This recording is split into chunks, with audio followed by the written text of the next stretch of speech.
किसी को बगैर भेदभाव के साथ लेकर उसके गंतव्य तक पहुंचाने वाली भारतीय रेल।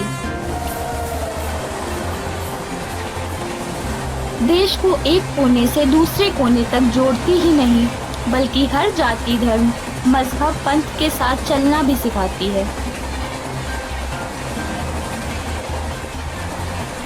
मगर ना जाने क्यों यह बात कुछ अराजकता फैलाने वाले देश व समाज के दुश्मनों को रास नहीं आ रही है। यही वजह है कि विगत महीने में यह तीसरी ट्रेन पलटाने की कोशिश हादसा नहीं हो सकती।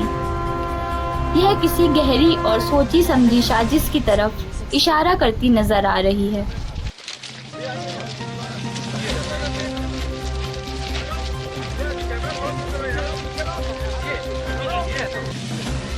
कहने में कोई गुरेज नहीं है, लेकिन क्यों और कौन है इस साजिश का मास्टरमाइंड, यह जानना बेहद जरूरी है। आखिर कौन कर रहा है ये कोशिश और क्यों? उस भारतीय रेल को क्षति क्यों पहुंचाना चाहता है जो हर किसी को अपनी सेवाओं के चलते उनके अपनों से मिलाती है?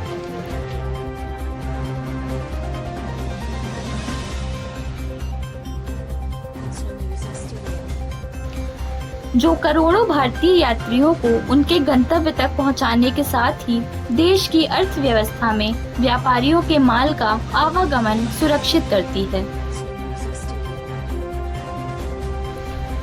आखिर उसे क्षतिग्रस्त करने के पीछे क्या उद्देश्य है? यह एक गंभीरता का विषय है।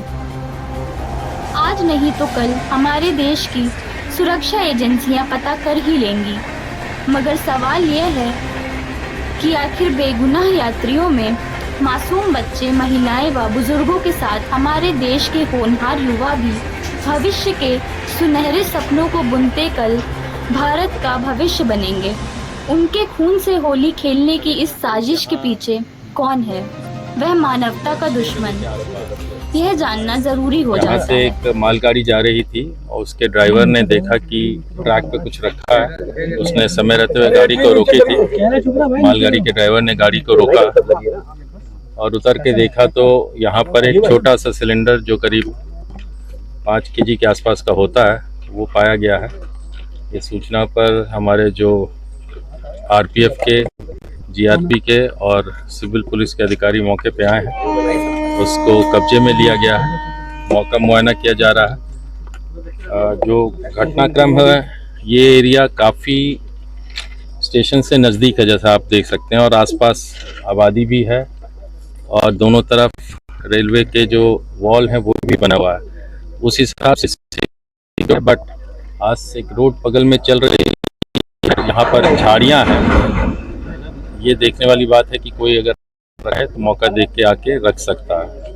तो ये घटना निस्संदेह जहाँ गया है वह दिखाता है कि वो मिसचीफ करना चाहता है। उतने बड़े सिलेंडर से डिरेलमेंट होगा नहीं होगा ये इंजीनियरिंग डिपार्टमेंट बताएगा, बट जिसका भी इंटेंशन है उसका इंटेंशन लगता है कि प्रथम दृष्टया कि वह कुछ नुकसान ट्रेन को पहुंचाना चाहता था।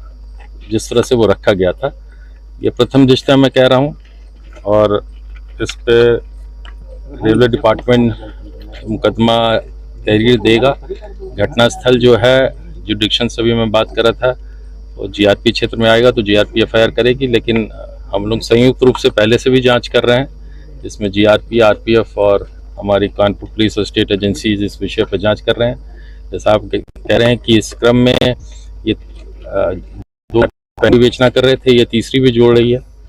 उसमें हम लोग लगातार प्रयास कर रहे हैं। जो भी मिसचीफ कर रहा है आज की घटना को भी इस क्रम में हम लोग जोड़ेंगे और उसमें विवेचना करेंगे, और जैसा भी प्रगति होगा तो आपको बताएंगे। सर, कुछ पॉलिसी बनाई है किस तरह से आपने? इस तरह की घटना को अंजाम देना मानवता के लिए किसी अभिशाप से कम नहीं है। हमारे देश की न्यायपालिका की कार्य प्रणाली पर किसी को संदेह नहीं है, मगर अब देश में असामाजिक तत्वों के लिए कठोर से कठोर कानून व सजा के प्रावधान की महत्वपूर्ण आवश्यकता है। इस पर न्यायपालिका का चिंतन करना जरूरी है। 2 बार ट्रेन के ट्रैक पर गैस सिलेंडर रखना, सरकारी संपत्तियों के साथ ही यात्रियों की जिंदगी से खिलवाड़ करना महादंडनीय अपराध की श्रेणी में आता है।